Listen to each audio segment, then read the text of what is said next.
দ্বিতীয় নম্বর ইবাদত হলো তোর বাপ মায়ের প্রতি ইহসান করা, বাপ মাকে ভক্তি করা, মোহাব্বত করা। সেই বাপ মাকে ব্যথা দিও না। যারা বুড়িমা শুনবেন, আমি আপনাদের একটা পুরাতন গজল শোনাই আগে মাকে নিয়ে।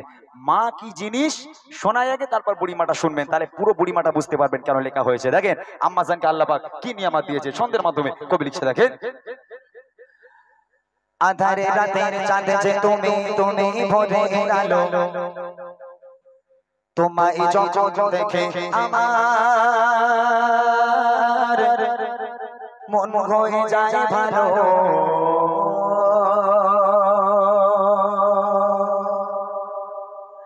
আধারে রাতের চাঁদ যে তুমি, তুমি ভোরের আলো, তোমায় যখন দেখে আমার মন হয়ে যায় ভালো।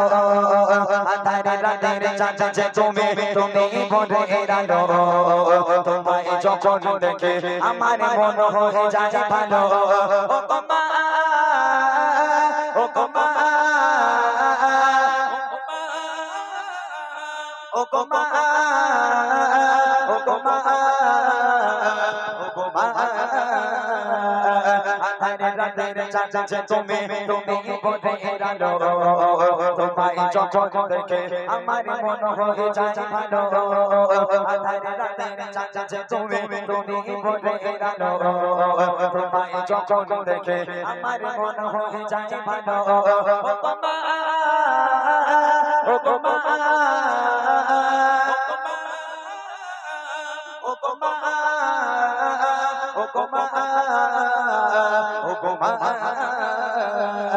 আধারে রাতের চাঁদ যে তুমি, তুমি ভোরের আলো, তোমায় যখন দেখে আমার মন হয়ে যায় ভালো। আধারে রাতের চাঁদ যে তুমি, তুমি ভোরের আলো, তোমায় যখন দেখে আমার মন হয়ে যায় ভালো। একটা মা যখন একটা বাচ্চাকে জন্ম দেয়, ওই বাচ্চা মায়ের কোলে পায়খানা করে, পেশাব করে, একটা মাও কোনোদিন ওই সন্তানকে বলেছে, হতভাগা সন্তান তুই আমাকে ঘুমাতে দিস না, আমাকে খেতে দিস না, দূর হয়ে যা, আজ থেকে আমি মা, আমার পাশে তোর আর কোনো জায়গা নেই, আজ থেকে তুই অন্য ঘরে ঘুমাবি, আমি মা অন্য ঘরে ঘুমাবো? কোন মা এরকম বলতে পারে? সন্তান ঘুমাতে দেয় না, খেতে দেয় না, তারপরেও মা সেই সন্তানকে সুন্দর করে সেবা করে সারা রাত ধরে, বাচ্চা ঘুমাচ্ছে মা অপেক্ষা করে, সারা রাত ঘুমোতে পারে না। সেই বাপ মা বুড়ো বুড়ি হয়ে গেল, হাঁটার ক্ষমতা নেই, চলার ক্ষমতা নেই, যখন সেই বাপ মা একটু বারান্দায় কি ঘরের মধ্যে পায়খানা করে ফেলে, পেশাব করে ফেলে, তখন ছেলে বউর ঘাড়ে বাজ পড়ে, বলে দেখো তোমার মা ঘরে বসে বসে এরকম পায়খানা করবে, হাঁকবার আমি পরিষ্কার করব। ও হবে না, ও হবে না। যদি আমাকে রাখতে হয়, ও বুড়ো বুড়িটাকে বের করো, নইলে আমাকে দিয়ে এসো, কোনো কথা শুনবো না, তোমার বাপ মায়ের সেবা করা যাবে না, ও বুড়ো বুড়িকে আগে বাড়ি থেকে বার করো। আহা, আল্লাহ পাক বলছে ওয়াকাদা রাব্বুকা আল্লা তা'বুদু ইল্লা ইয়্যাহু ওয়া বিল ওয়ালিদাইনি ইহসানা। আমি আল্লাহ আমার ইবাদত বান্দেগী করার পর দ্বিতীয় নম্বর ইবাদত তোর বাপ মায়ের প্রতি ইহসান করা। তাই কবি লিখছে, দেখেন, জাদু মাখা মুখটি তোমার, জাদু মাখা মুখটি তোমার, দেখলে পরে মন আদর করে ডাকো যখন ওরে খোকা শোন, আদর করে ডাকো যখন ওরে খোকা শোন। জাদু মাখা মুখটি তোমার, জাদু মাখা মুখটি তোমার, দেখলে পরে মন আদর করে ডাকো যখন ওরে খোকা শোন, আদর করে ডাকো যখন ওরে খোকা শোন। বলো যদি ছাড়বো সবই তোমায় ছাড়বো না, বলো যদি ছাড়বো সবই তোমায় ছাড়বো না, আর কারো বলতে মাগো এ প্রাণ জুড়াই না, আর কারো বলতে মাগো এ প্রাণ জুড়াই না। ও গো মা, ও গো মা, ও গো মা, ও গো মা, ও গো মা, ও গো মা। আধারে রাতের চাঁদ যে তুমি, তুমি ভোরের আলো, তোমায় যখন দেখে আমার মন হয়ে যায় ভালো। আধারে রাতের চাঁদ যে তুমি, তুমি ভোরের আলো, তোমায় যখন দেখে আমার মন হয়ে যায় ভালো।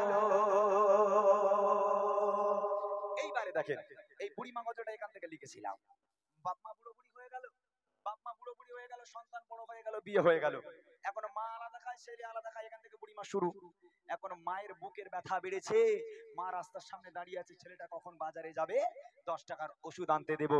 যখন ছেলে বাজারে যাওয়ার জন্য ঝোলালে বার হয়েছে, ব্যাগ নিয়ে বার হয়েছে, মা ডেকে বলে, এই খোকা কোথায় যাবি বাবা? মা বাজারে যাব। বলে, খোকা বুকের ব্যথাটা কাল রাত থেকে খুব বড্ড বেড়েছে বাবা, বাবা 10টা টাকার ওষুধ আমাকে এনে দিবি? তখন ছেলে বলছে, মা ওই জন্য তোমার সঙ্গে আমি দেখা করি না, দেখা করলে খালি খাই খাই, খালি খাই খাই, এটা এনে দে, ওটা এনে দে, এটা এনে দে, ওটা এনে দে, ওই জন্য আমি দেখা করি না। ছেলে মাকে বলে দিল। আর শাশুড়ি যদি ফোন করে বলে, জামাই আজকে আমি যাচ্ছি, ওরে আল্লাহ, জামাই কোথায় ছিল, দৌড়ে দৌড়ে বোর কাছে গেছে, বলে এই দেখো তোমার মা আসছে। বলে, ভালো কথা। বলে, তা কি হয়েছে বলো? বলে, তোমার মা কি খেতে ভালোবাসে, গরুর গোশ না মুরগির গোশ? বলে, আমার মা দুটোই খায়। বলে, সোনা তুমি কিচ্ছু চিন্তা করো না, তোমার মার জন্য দুটোই জানবো আমি। আহা হা হা। শাশুড়ি, মনে রেখে দিও, তোমার শাশুড়ির পায়ের তলায় তোমার জান্নাত নয়, তোমার মায়ের পায়ের তলায় তোমার জান্নাত। তাই মাকে সেবা করো। দুনিয়ার বুকে যদি বাপ মা তোমার কাছে থাকে, আল্লাহর রহমত বরকত তোমার ঘরে ভরে যাবে। বাপ মা যদি না থাকে, কখনো আল্লাহর রহমত বরকত তোমার বাড়িতে থাকতে পারে না। শেষ কথা কবি লেখে, তোমার মতো এত আদর, তোমার মতো এত আদর কেউ তো করে না, সবার থেকে প্রিয় তুমি, তুমি আমার মা, সবার থেকে প্রিয় তুমি, তুমি আমার মা।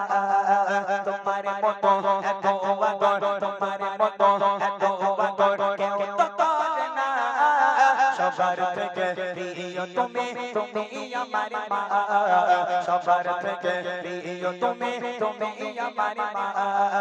চলে যদি যাও কখনো রেখে যেও না, চলে যদি যাও কখনো রেখে যেও না, মন বলে মা তোমায় ছাড়া আমি বাঁচব না, মন বলে মা তোমায় ছাড়া আমি বাঁচব না। ও গো মা, ও গো মা,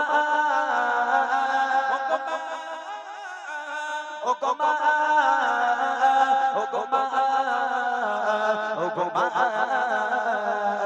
আধারে রাতের চাঁদ যে তুমি, তুমি ভোরের আলো, তোমায় যখন দেখে আমার মন হয়ে যায় ভালো, আধারে রাতের চাঁদ যে তুমি, তুমি ভোরের আলো, তোমায় যখন দেখে আমার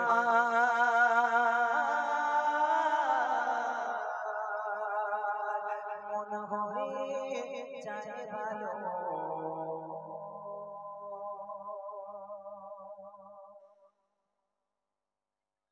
বাহ, মায়ের গজল বলতে বলতেই একটা কথা কানে এলো।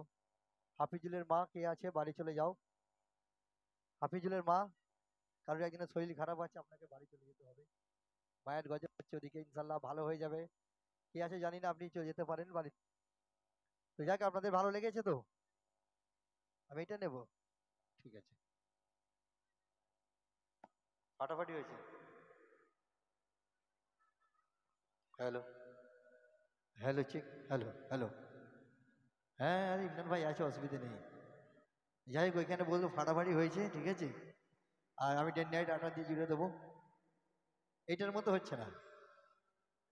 আচ্ছা ঠিক আছে, একদম ফার্স্ট ক্লাস, क्या बात है।